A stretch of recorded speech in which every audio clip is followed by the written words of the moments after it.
Morning to you. I haven't made a video in a while, and I thought I would share something that I was reading this morning from Luke chapter 9, which involves different people making excuses about following Jesus. And it's so easy for us to make excuses, and someone said that excuses are lies and dress clothing. They're dressed up lies, and we easily make excuses when it comes to not wanting to do something. We can procrastinate, and Jesus talks about this in his encounters with three different individuals who say that they want to follow him.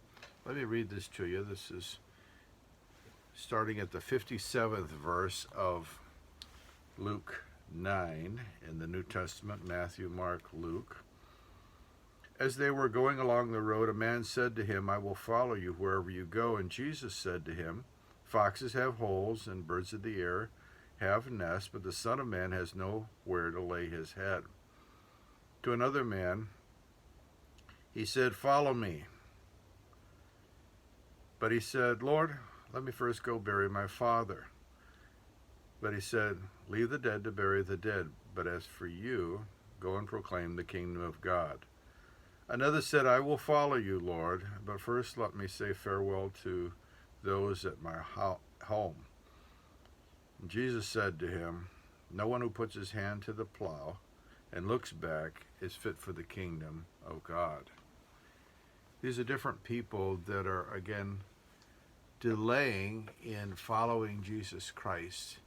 And it's interesting how these different little mini episodes play out and how they are so similar to what we see even today with people committing to following Jesus Christ. We all like to think of ourselves as good people, as fairly upstanding people, and many of us call ourselves Christians, but we really have no real involvement in the Christian life and experience, not to mention church and those kinds of things.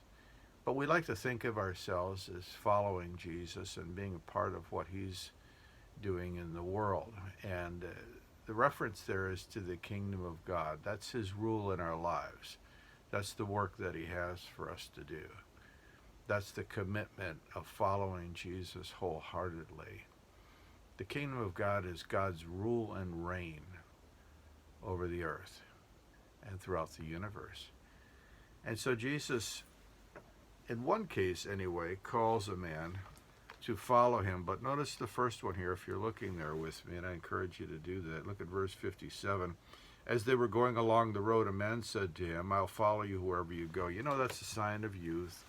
The idealism of youth. Here we go, the trumpets are blasting, and I'm excited, and I want to do something with my life. And so I say, "Jesus, whatever it takes, whatever it involves, I'm going to follow you." I can remember having that spirit in me a long time ago.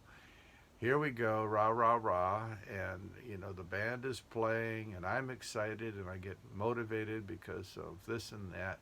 Now I want to follow you and do whatever you say I should do. I don't know what that is. I have no idea what that is, but I want to follow you. I want to be a Christian.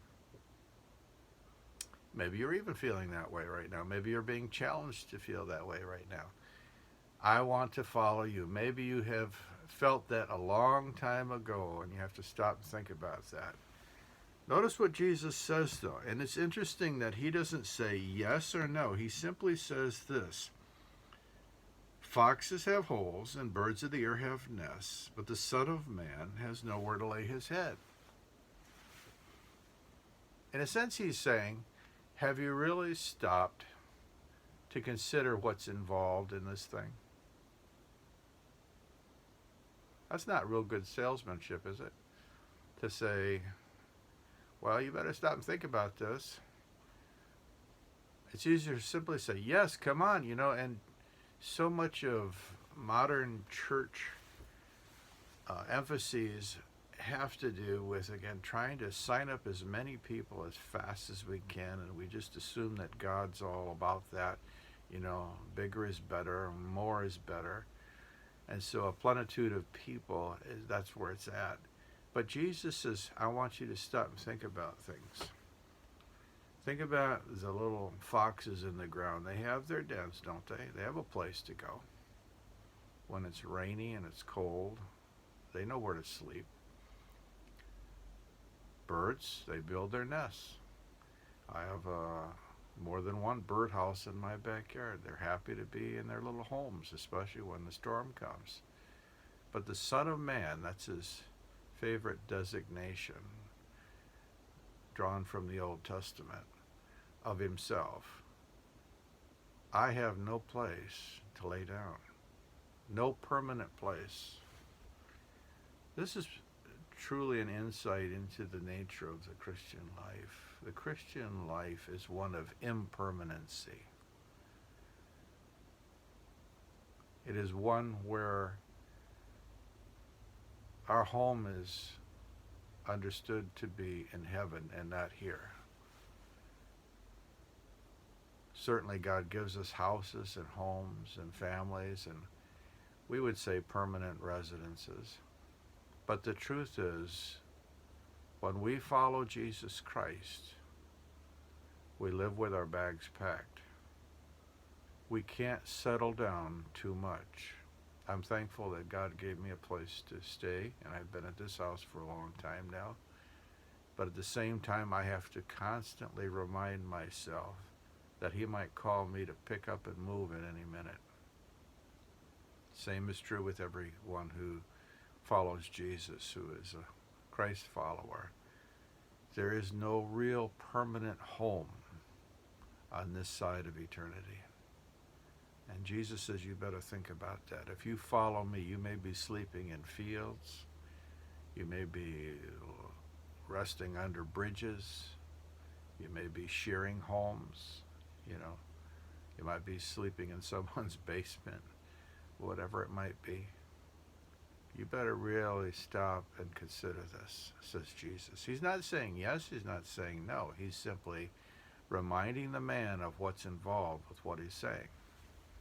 Another individual comes to him and says,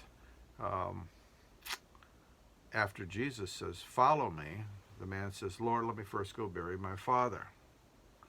Now, again, there's a lot of discussion on that point there, and chances are that his father may most likely not even have died at this point.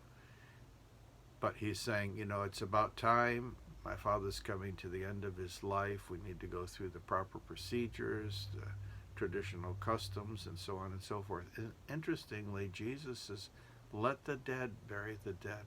Let those who are involved in that sort of thing take care of that sort of thing. I've got other plans for you.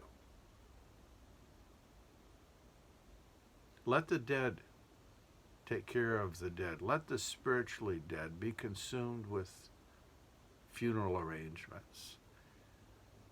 Your project is life. My aims for you are not with the dead, but with the living. My aim for you is to bring life. We can be so morbid, and we can be so, again, caught up in the sorrows and the processions and the traditions of this world, and even of family, and caught up in all the details and the functions of things that really have nothing to do with the course that Jesus has for us. He says, let other people take care of that. Don't be so caught up in dead drama. Move on forward with me. Let the dead, in their mind, in their orientation, take care of that area. Your domain is to be among the living. He goes on farther here. He says, let them bury the dead, but first proclaim the kingdom of God. Another says, I will follow you. Here comes another one. I will follow you, Lord. But first let me say farewell to those at my home. I've got to say all my goodbyes. That might take a while. Let me say my goodbyes. Let me go around and check with all my family, tell them what I'm doing, and how long will that take? Who knows, right? It seems like a reasonable request. It seemed like, in fact, ironically, it seems like all of these different people are saying things that we would say that are very reasonable, right? But Jesus taps into something deeper in the man. Look at verse 62 there, if you're looking. Jesus says to him, no one who puts his hand to the plow and looks back is fit for the kingdom of God. You say you want to put your hand to the plow, very graphic. You want to work in the field. You want to work with me. You want to see people come into the kingdom of God. You want to see people changed and saved and advance in the kingdom of God. But you're still talking about family things, and you're still wanting to be connected very strongly with the past. You can't go forward while looking backward, says Jesus. You can't drive down the road with your eyes on the rearview mirror continuously. You know what'll happen. You'll crash. You can't do it. That is for glancing at. Side mirrors are for glancing. When I drive, I'll glance at my side mirrors. I'll glance at my rearview mirror. But I'm not going to be staring at them all the time. I'm going to be looking out the front window. And when I have my hands to the plow, I'm looking to plow straight rows ahead of me. I have something God has for me to do. And if I'm looking back over my shoulder, you know that the rows and the furrows are going to go in every which direction. I'm never going to be able to accomplish that which God would have me to do. We have to love our families, care about our families, pray for our families, be involved with them as far as we should. But when we sign up to follow Jesus Christ, and this is what he's saying, if you decide to follow me, I come first.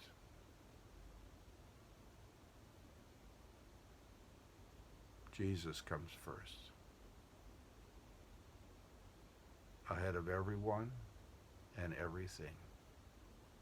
This is the price tag.